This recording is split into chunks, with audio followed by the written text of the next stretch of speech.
Hey, welcome to Fire and Froth. Come join the adventure as we explore culinary delights and craft beer, two things that make life great.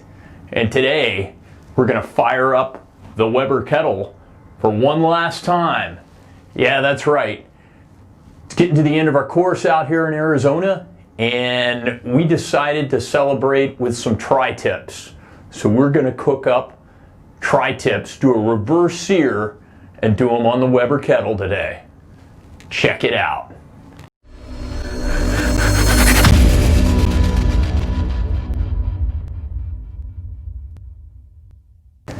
If you've never been to the channel before, welcome.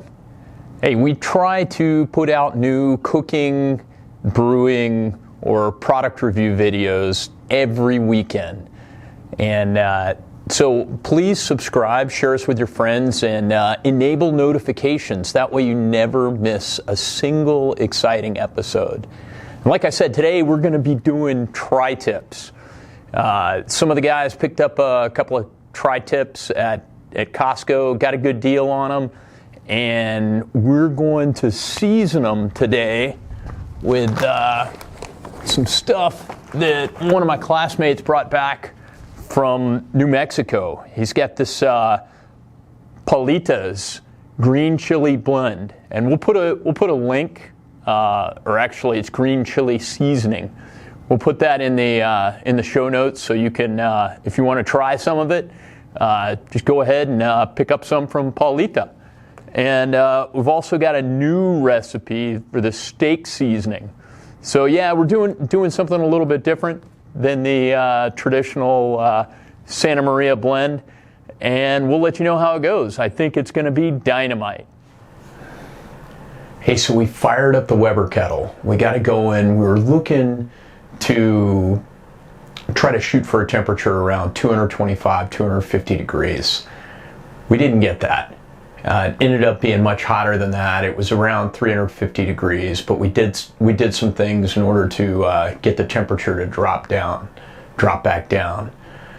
We loaded up the two tri-tips, and we tried to put them away from the coals. That way they didn't get any direct heat.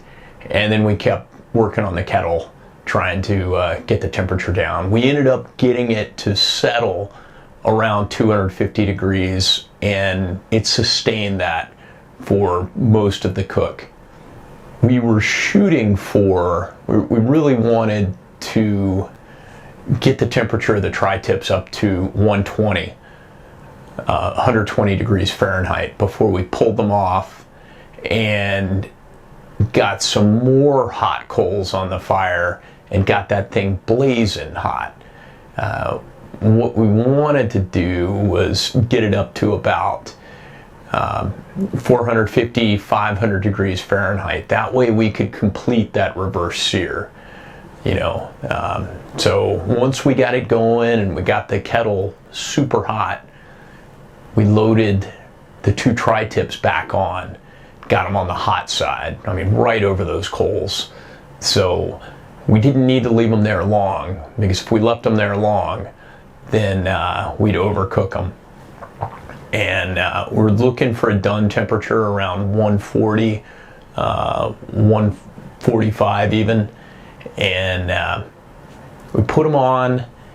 After a couple of minutes, we turned them slightly. That way they'd give. We were shooting for one of those crisscross patterns, on the bottom. Couldn't quite get it, but we did make it look really nice. And then after a couple more minutes, we flipped them again and waited a little bit, turned them slightly, and then when it was time to pull them, we pulled them. Pulled them out, threw them on a cutting board, and took them inside our building. That way we could get a good look at them before we started slicing them up. Now, it's very important to note, when you're carving up a tri-tip, you don't just cut it all the way up. It's not, the grain runs different directions in each part of the tri-tip.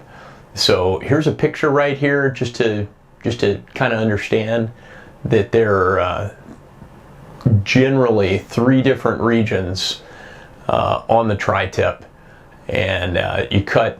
What I found is easiest for me is I'll just slice into each region, pull that piece away, and then trim it down, and cut it appropriately.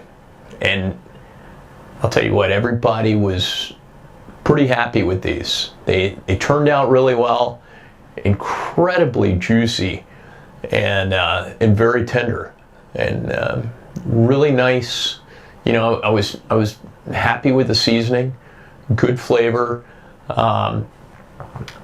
Although I was surprised that there wasn't as much green chili flavor. I think next time, when I use that, I will add some more, because it is just delicious. So, but like I said, nobody was disappointed. Great crust, perfectly executed, and we'll definitely be doing it again. Not here in Arizona, not at this place, but we'll do it again. So if this is your first time at Fire and Froth, please share us with your friends. Comment down below if there's something you'd like to see. And if you haven't subscribed, please subscribe. Hit the notifications button. That way you never miss a single exciting episode. And until next time, come join the adventure. Be well and have a great week.